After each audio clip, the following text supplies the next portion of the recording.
Shalom, salam sejahtera bagi Bapak Ibu Saudara-saudara, anak-anak yang dikasihi oleh Tuhan Yesus Kristus. Berjumpa kembali bersama saya Pendeta Eka di dalam renungan firman Tuhan pada hari ini, hari Jumat 24 November 2023. Sukacita dan damai sejahtera dari Tuhan Yesus kiranya menyertai hidup kita sekalian. Puji nama Tuhan. Pembacaan firman Tuhan hari ini sampai pada pembacaan 1 Korintus pasal yang ketiga. Kiranya firman Tuhan memberkati kita sekalian. Puji nama Tuhan. Baik, sebelum kita akan merenungkan bagian firman Tuhan hari ini, mari kita berdoa bersama. Tuhan Allah Bapa di surga, di dalam Yesus Kristus, kami mengucapkan syukur dan terima kasih untuk kasih setia, penyertaan dan berkat Tuhan yang sungguh kami alami dari hari ke hari. Biarlah setiap kebaikan Tuhan sungguh menjadikan kami semakin mengenal pribadi Tuhan yang membawa kami hidup dalam ketaatan akan firman-Mu.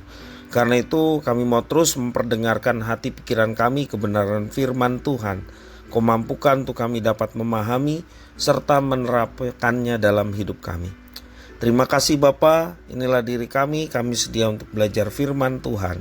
Demi nama Yesus Kristus kami berdoa. Haleluya, amin.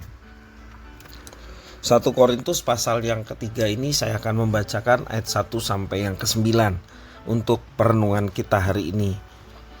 Demikian firman Tuhan. Dan aku saudara-saudara pada waktu itu tidak dapat berbicara dengan kamu seperti dengan manusia rohani, tetapi hanya dengan manusia duniawi yang belum dewasa dalam Kristus. Susulah yang kuberikan kepadamu, bukanlah makanan keras, sebab kamu belum dapat menerimanya.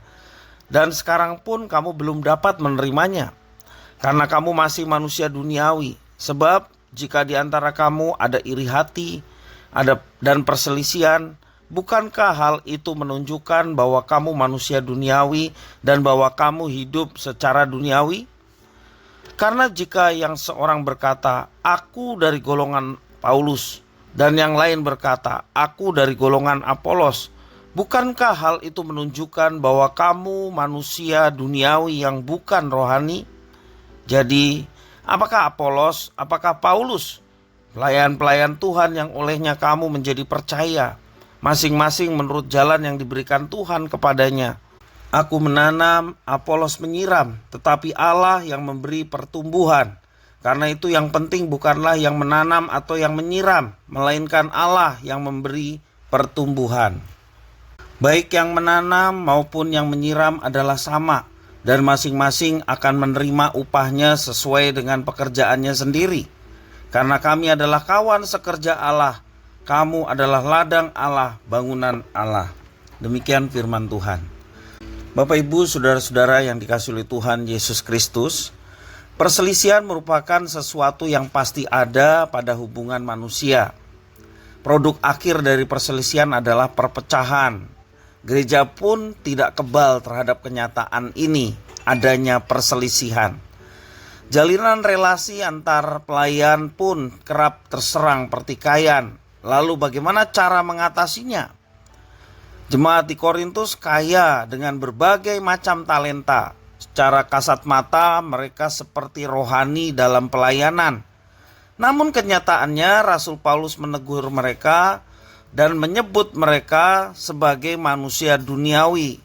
Penyebabnya adalah ada iri hati dan perselisihan di antara mereka. Muncul arogansi kelompok-kelompok yang saling membanggakan diri, yaitu ada kelompok atau golongan Paulus. Ada juga yang merasa dirinya sebagai golongan Apolos, ada golongan Kefas, bahkan langsung ke Tuhan Yesus menjadi golongan Kristus. Nah, masalah di atas membawa perpecahan. Ini menjadi salah satu topik besar yang dituliskan Rasul Paulus di dalam surat 1 Korintus. Rasul Paulus menuliskan surat kepada Korintus yang pertama ini untuk mengatasi perselisihan yang ada di jemaat Korintus. Rasul Paulus menasehati supaya jemaat tidak berfokus pada manusia, tetapi berfokuslah kepada Tuhan. Paulus kembali mengingatkan tentang status orang percaya di hadapan Tuhan, baik dirinya rasul, baik dirinya orang biasa, ataupun juga rasul-rasul yang lain yang melayani di sana. Ya, semua hanyalah alat Tuhan. Dikatakan di dalam kitab suci tulisan Rasul Paulus bahwa semua ini adalah kawan sekerja Allah. Tugas utama dari kawan sekerja Allah adalah memuliakan Allah lewat pelayanan, bukan memuliakan diri sendiri yang akhirnya berdampak adanya perselisihan, bahkan perpecahan di antara jemaat. Permasalahan utama gereja sampai hari ini bukanlah kekurangan talenta atau pelayan-pelayan Tuhan. Ada perkara serius yang seringkali terjadi, yaitu perselisihan dengan potensi perpecahan. Kesombongan, iri hati jemaat di Korintus masih layak kita renungkan dalam konteks jemaat pada saat ini. Obat penawarnya hanya satu, yaitu kerendahan hati. Kita melayani Tuhan, sekali lagi, kita melayani Tuhan bukan mencari kemuliaan diri sendiri, tetapi kita melayani Tuhan untuk memuliakan Tuhan Allah kita. Kita bukanlah pemilik pelayanan, melainkan hanya alat bagi kemuliaan Tuhan. Kita mungkin sulit menyelesaikan seluruh perselisihan yang ada di dalam gereja. Namun paling tidak kita berupaya agar tidak menjadi bagian dari pusaran pertengkaran. Kita belajar menahan diri karena perpecahan dalam gereja adalah kerugian besar bagi tubuh Kristus.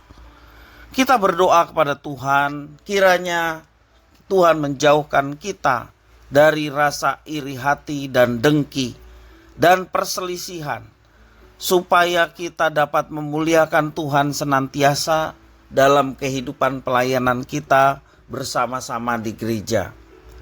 Kiranya Tuhan dimuliakan dalam setiap kehidupan pelayanan kita sebagai jemaat Tuhan, bergandengan tangan melayani Tuhan. Ingat pesan di dalam 1 Korintus pasal yang ketiga ini bahwa kita adalah kawan sekerja Allah. Kita kawan. Dan juga di bagian lain kita sebagai satu keluarga Allah. Kita dibangun oleh Kristus sebagai tubuhnya untuk melaksanakan apa yang dipercayakan. Dan ketika ada perselisihan di antara jemaat Tuhan, kita mau menyelesaikannya dengan baik, dengan penuh kasih, sehingga semuanya dapat teratasi oleh karena berkat dan pertolongan Tuhan. Kiranya firman ini memberkati kita sekalian. Mari kita berdoa. Terima kasih ya Tuhan atas firman-Mu. Berkenan Engkau memampukan kami untuk kami dapat melaksanakan firman Tuhan dalam kehidupan kami sebagai gereja Tuhan. Dan biarlah di dalam hati kami tidak ada iri dengki, tidak ada kebencian yang menimbulkan perselisihan di antara umat Tuhan. Biarlah hati kami penuh dengan cinta kasih, dan bersama-sama membangun tubuh Kristus, melayani Tuhan untuk kemuliaan Tuhan. Kiranya apa yang boleh kami renungkan, Engkau yang memampukan untuk kami dapat melaksanakannya. Demi nama Yesus Kristus kami berdoa. Haleluya. Amin.